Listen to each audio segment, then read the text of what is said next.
Ay, no. Shh. Quiet. Chok.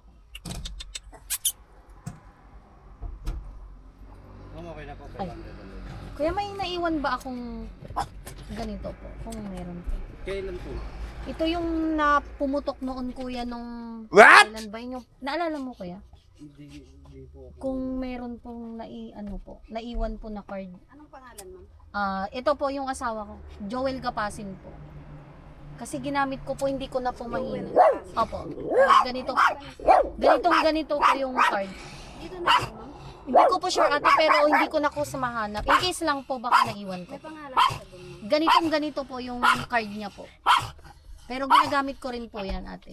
Ganito yung card. Opo. Kasi papel lang. Opo, papel lang po pina-photocopy pero pwede namang ma-scan po. Kasi yung dito po noon pumutok yung gulong ko, ginamit ko po nung nagpagas ako. Di ko po mahanap po kasi ate. In case lang po ate na baka may naiwan. Opo, in case lang, opo. Ito, ma'am, gagamitin niyo pa. Opo, gagamitin ko po. Pasok mo muna sa Sige po, tanong. 5. Oo, kung meron lang po. Ganyan na ganyan po ate. Check muna namin sa loob. Sige po, wala pong problema ate. May mga naiwang ganun, pero hindi ko po sure kung may Joel Opo, na opo. pa. Okay lang din po ate. In case lang. Maingay naman kayo, no Ang ingay niyo. Ayan, so tama nga ako.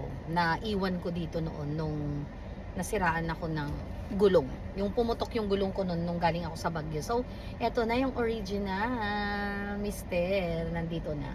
Ito yung photocopy. Pero pwede mo namang gamitin pa rin. Na-scan pa rin nila. Centrum Benefits. Maliit man, pero pag naipon, marami na. Diba? So, andito na Joel Gapasen, mister ko.